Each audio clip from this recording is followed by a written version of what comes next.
Imagine you've been waiting 6 months for a hospital appointment. You've finally got the date. You've rearranged your entire life around it.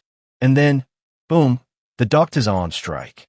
Again, for the 15th time. Not the first, not the second, the 15th time since 2023.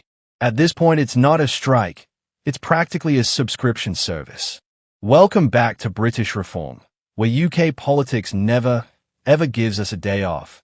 And apparently, neither do the doctors. So here's what's happening.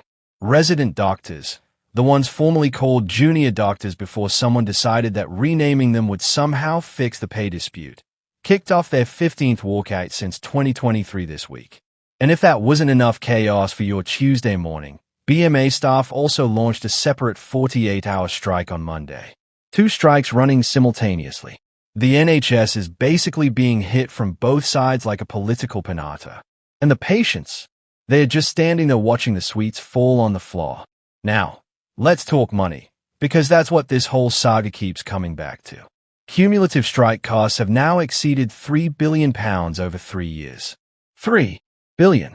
That's not a pay dispute anymore. That's a financial catastrophe dressed up in a lanyard. And here's the delicious irony. The money lost to strikes could have funded an awful lot of the pay rises being demanded. We are, genuinely, paying more to have fewer doctors working than it would cost to just pay the doctors. But here's where it gets even spicier. Because enter stage right, Kemi Badenoch. Now, Kemi has clearly decided that subtlety is overrated, and honestly, fair enough. Writing in the Daily Mail, the natural habitat of political hand grenades, she declared that the BMA is betraying the patients that its members swore to serve. Strong words. The kind of words that make headline writers weep with joy at 2 in the morning. But she didn't stop there. Oh no, Kemi was just warming up. She announced she would ban resident doctors and consultants from going on strike altogether, drawing a comparison to how we already restrict the police and armed forces from walking out. Kent Online. And she wants to reintroduce minimum service levels across the NHS so that patients always know there will be someone there when they actually need help. She called the plan, and this is the line that will follow her around for months. Not anti-doctor, it's pro-patient. Neat. Punchy. Fridge magnet ready. Now, before you either cheer or throw something at your screen, let's think about this properly. The comparison to the police and armed forces isn't random. Those professions hold life and death responsibilities so fundamental that society has decided, collectively, the right to strike cannot come before public safety. Badenoch is arguing doctors now sit in that same category. It's a serious constitutional argument, dressed up in Daily Mail rhetoric, but it's not a silly one. Here's the tension, though. Doctors spent years training, often racking up enormous debt, working brutal hours in a system that was already cracking before they even qualified. They have legitimate grievances. But, and this is the part that's hard to argue with, the NHS chief Sir Jim Mackey said these strikes were deliberately timed to cause maximum havoc, launched right after the Easter bank holiday when rotas were already stretched thin and NHS staff had booked time off with their families. Deliberate disruption targeting the most vulnerable moment in the NHS calendar. That's not a negotiating tactic. That's a hostage situation with a scalpel. And the public? They've noticed. Brand new YouGov polling conducted this week found that 55% of British adults oppose resident doctors going on strike, with only 37% supporting the action. That's a majority, not a slim one either. Saying enough is enough. When you've lost the general public on a strike, you've lost the argument in the court of public opinion. Full stop. But here's where Labour lands awkwardly in all of this.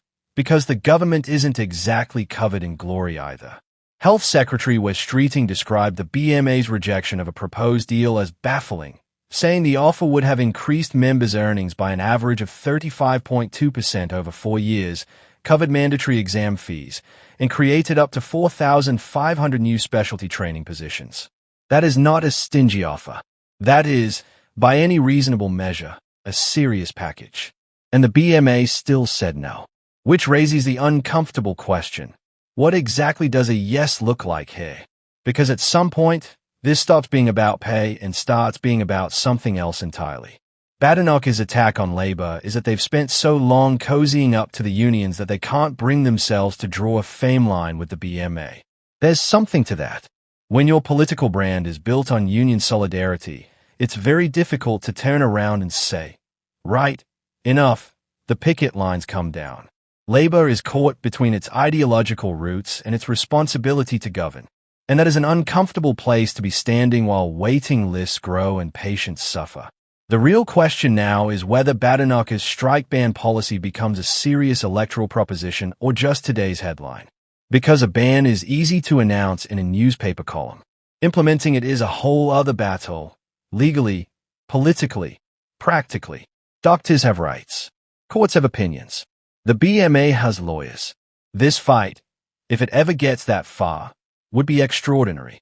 But what it does do, right now, is put clear water between the Conservatives and Labour on NHS reform.